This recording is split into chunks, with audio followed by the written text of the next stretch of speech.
Eu refleti sobre isso logo depois de concluir o livro, que esse livro começou a ser escrito com 4 anos de idade, quando pela primeira vez eu questionei a minha família cristã,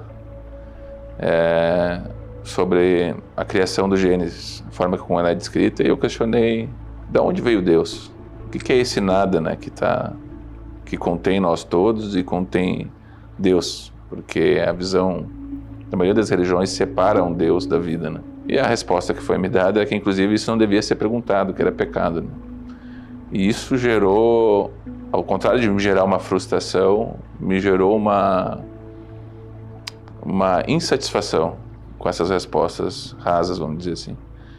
E eu continuei buscando, continuei questionando, ao ponto de eu cheguei a um ponto de acreditar que não existia uma vida espiritual, uma vida sagrada. Porque se a vida sagrada seria o que as religiões criaram, de viver as pessoas em divisão, dizer que esse vai para o inferno, aquele vai para o céu, isso não deveria ser. E se fosse, eu seria contra. Isso não deveria ser o divino. E se fosse, eu estaria do outro lado. Porque a religião devia ser um pressuposto, uma maneira da gente encontrar de viver mais unido, de viver em comunidade, de viver em harmonia, de viver realmente o que é o amor divino. E ela se colocou sob as pessoas, dominando as pessoas. Então eu busquei através de diversas religiões, diversos caminhos espirituais, me aprofundei no cristianismo, não encontrei o que eu buscava ali, saí do cristianismo, busquei no judaísmo ortodoxo, vivi muitos anos dentro da comunidade, sou muito grato pela forma que eu fui acolhido, mas a pergunta ainda continuou. Então eu saí da comunidade e continuei a minha busca espiritual. Tentei esses métodos científicos, PNL, essa busca através da ciência, né, da psicologia. Também não encontrei satisfação nisso. Busquei através de terapias psicodélicas. Também não encontrei o fundo disso. E até que eu desisti. Quando eu desisti, eu reencontrei o caminho da meditação que eu já tinha passado, mas aquilo tinha vindo num momento que era uma coisa muito mais, não questionadora da minha vida, mas aquela meditação de projeção, vamos dizer assim. O que também não é algo que me mostrou ser uma verdade. E quando eu desisti e procurei, através da autoinquirição e da meditação, investigar realmente aquela minha dúvida que surgiu com 4 anos de idade, algo novo se abriu. E esse novo não era condicionado, esse novo não era uma estrutura de pensamento, esse novo começou a me mostrar uma mensagem que sempre esteve na minha frente, mas eu não conseguia enxergar. Então, eu não nego a importância das religiões e dos livros sagrados. Mas enquanto a gente não buscar o divino, buscar o sagrado de primeira mão, a gente inclusive não consegue nem compreender o significado das escrituras sagradas. Então, as escrituras sagradas servem de testemunha para a tua experiência pessoal. Mas o sagrado tem de ser uma busca pessoal, ela tem que ser uma experiência de vida, não uma experiência intelectual. E a meditação é um caminho seguro, pleno para fazer isso. Através da meditação, tu para de separar isso como uma visão intelectual de ideia religiosa, para te realmente começar a se questionar e perguntar o que é esse fenômeno que nós estamos vivendo, que se chama vida.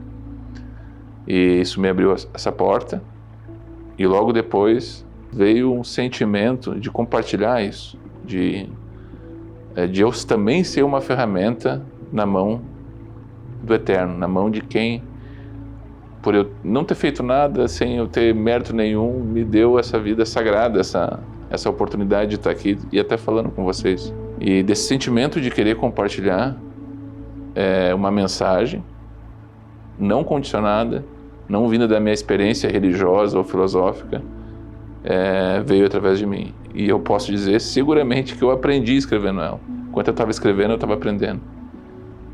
Chorei diversas vezes escrevendo o livro e não sabia nem quando eu ia terminar. Até achei que ia levar, terminar no final da minha vida. Mas a verdade é que eu comecei a escrever em 2021 e em maio de 2024 eu concluí o livro. Então, exatamente 3 anos depois. E eu posso dizer que essa mensagem, que talvez que me guiou durante a vida inteira, se revelou para mim há 3, 4 anos atrás e realmente mudou a minha vida. Então a minha inspiração, ao mesmo tempo, é aquela criança inocente que questionava e enfrentava o condicionamento dela. Essa é a minha inspiração pessoal. E ao mesmo tempo a mensagem de amor e beleza que eu redescobri nas palavras dos grandes mestres.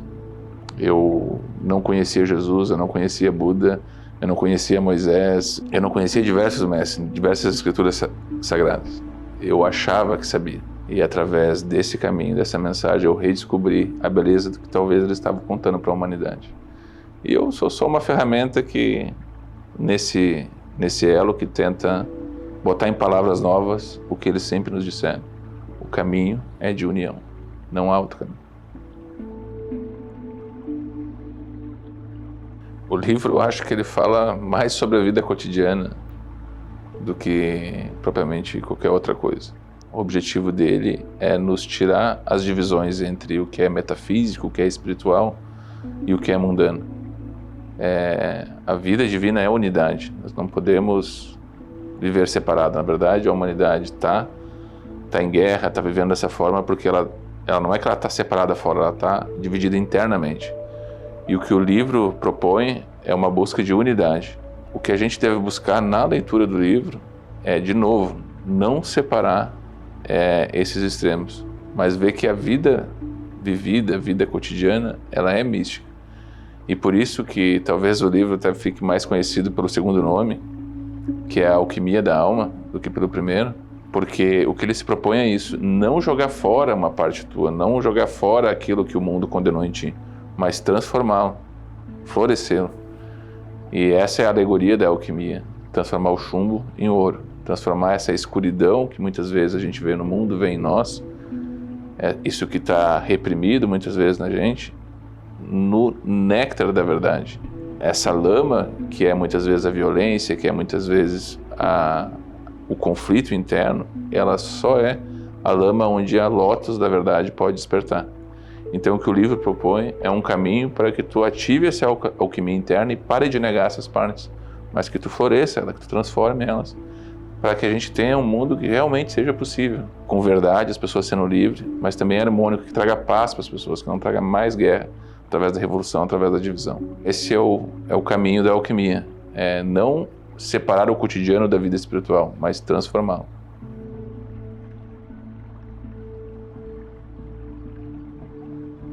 O livro, ele é uma experiência. Não é sobre qual é a minha experiência, e sim a experiência que o livro traz ao ser aberto. Ele é um livro místico. Ele é um livro sobre verdades, sobre a vida de uma maneira simples e profunda ao mesmo tempo. Quando o Janu terminou o livro, ele me falou, estava pronto e queria me dar esse presente de ser a primeira pessoa a compartilhar com ele tudo aquilo que ele havia recebido. E eu disse, eu vou tirar alguns dias para ler. Janu, eu amo profundamente, sabia o quanto ele esteve empenhado para colocar em palavras aquilo que ele estava recebendo. E eu achava necessário ter esse momento de também me entregar à leitura. Eu sou alguém que gosta bastante de ler. Mas quando eu comecei a ler o livro,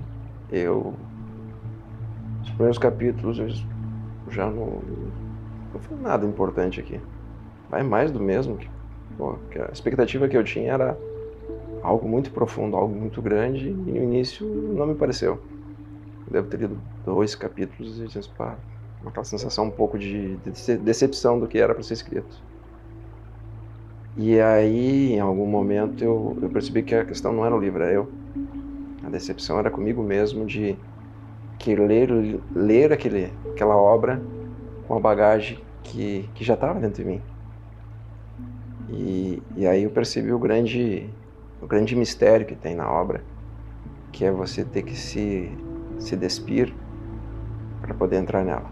Quando eu percebi isso, alguém me informou, não sei explicar como aconteceu, foi totalmente diferente. Eu comecei a ler palavras, frases, símbolos que na primeira leitura não existia. E aí o livro começou a ser absurdamente profundo. Profundo a tal ponto de você ter que ler, parar, degustar tudo aquilo que você estava lendo e depois degustar, ter uma meditação para conseguir voltar a ler. E eu peguei, quando eu fui pegar o livro para ler, eu tinha tirado uma semana com a minha família também, e eu cheguei a ficar meio estranho, eu mesmo comigo. E não tá me comunicando com a Lu, que estava junto comigo, e a Cacá, porque o livro me puxava para dentro dele. E quanto o livro mais me puxava para dentro dele, na verdade ele me puxava para dentro de mim. Então a experiência que o livro proporciona é uma aventura dentro de você mesmo. É uma aventura, ele é uma autodescoberta que você só vai conseguir fazer essa jornada se você acessar o que há de mais puro dentro de você, o que há de mais infantil, de mais inocente, para conseguir compreender. Não o que está no livro, porque está no livro não importa. Mas as portas que aquele livro te abre dentro de você e o que você consegue descobrir dentro de você é de uma beleza rara, única e uma experiência inigualável. O capítulo favorito do livro eu acho que deve ter sido o quarto ou quinto capítulo, que é quando o Janu começou a contar sobre a experiência do Eduardo nesse planeta. Ele jura que não está isso no livro, mas foi exatamente o capítulo que eu mais gostei, quando eu percebi que eu era a parte integrante daquele livro. A completude de Deus, os desejos, os anseios dele em mim, quanto ele se realiza através de mim. E é maluco porque, assim como o Janu fala das dúvidas dele na infância e a jornada dele em várias religiões para encontrar esse Deus que ele sabia que existia, eu tinha esses mesmos anseios que ele, de nunca ter encontrado esse Deus em vários lugares que eu procurei, e o Deus que me era mostrado não era o que eu sentia. E nesse capítulo especificamente eu descobri o esconderijo de Deus. E o esconderijo dele é bem no centro do meu peito. Me arrepiei agora. Se permitam abrir a vida de vocês através dessa obra que o meu irmão recebeu, que é escrita em alguma linguagem que ainda não foi devidamente codificada. Mas essa linguagem que não foi ainda devidamente codificada, todo mundo conhece. É a linguagem do coração. É a linguagem da inocência, da criança. É a linguagem da maior sabedoria que nós temos. Para vocês que tiverem coragem de adentrar a obra e realmente acreditar na liberdade, que é isso que a obra está propondo, é um caminho para a libertação. O nome é Liberto, é por isso. O Janu quis dividir um caminho para encontrar a chave e uma indicação de onde é a porta. Mas é o máximo que ele pode fazer. E isso deve ter custado uns bons anos da vida dele. E o que eu peço para vocês é: peguem essa chave, olhem a direção da porta e tenham coragem de abrir. A partir de aí, nem ele, nem eu, nem ninguém sabe o que vai ter. É sobre a tua vida, é sobre a tua jornada, é sobre a libertação, é sobre o caminho para o amor. A libertação é o único caminho para você realmente encontrar o amor ou encontrar Deus, como vocês preferirem definir. E depois que vocês conseguirem fazer essa dança entre amor e Deus, vocês vão reconhecer que a criança que está assistindo são vocês mesmos.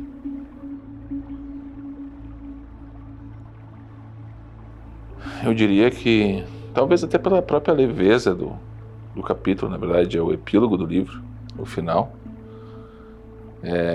E até porque foi um desafio para mim transmitir ele, porque ele oferece não uma fórmula, que é algo que nunca vai ser realmente transformador na vida das pessoas, nenhuma fórmula pode ser, mas ele oferece um terreno fértil para que então a pessoa possa crescer por si mesma. Fazer esse epílogo em que eu conseguisse ser uma ferramenta para possibilitar um terreno para que a pessoa possa crescer internamente, crescer em liberdade, crescer em amor e redescobrir essa nova vida, foi realmente emocionante, porque eu vi que aquilo realmente pode mudar a vida das pessoas, aquilo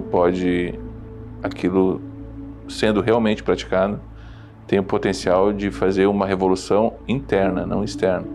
E a partir daí, a pessoa possa mudar a sua vida, a vida da sua família, a vida da sua comunidade e, quem sabe, lá na frente, o mundo. E uma mudança verdadeira, ela vai começar de fora. Ela tem que ser individual, ela tem que começar a partir do indivíduo. E talvez essas pessoas livres e amorosas possam realmente construir algo novo para o nosso planeta, para a nossa comunidade. Então, o epílogo com certeza é algo que foi muito marcante para mim e eu espero que seja na vida das pessoas.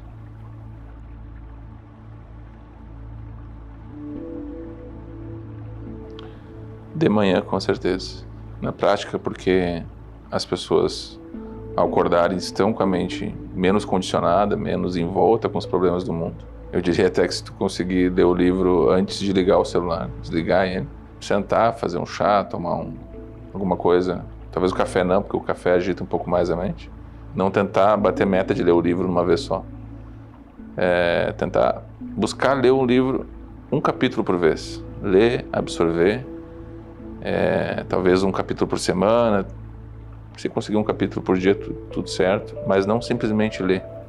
Ler e passar refletindo durante o dia, porque o livro ele é um chamado para reflexão da tua própria vida, da vida do leitor. Então, se tu simplesmente lê ele como se eu estivesse falando, como se fosse alguém ensinando algo, ele de fato vai ser talvez uma poesia, algo que tu considere até de enfeite, vamos dizer assim. Tu vai poder falar sobre ele, mas realmente ele não vai produzir uma mudança. E o que eu busco, o que essa mensagem busca e falou através de mim é transformar a vida das pessoas. Libertar a gente dos grilhões dessa coisa vulgar e violenta que o mundo tentou criar para nós. Então, lê um capítulo por vez, reflete sobre ele. Olha na volta da tua vida, olha o que tu está fazendo com ela, observa as coisas e entra num estado de meditação, não uma meditação que te leva para outro mundo, mas uma meditação consciente, aqui e agora.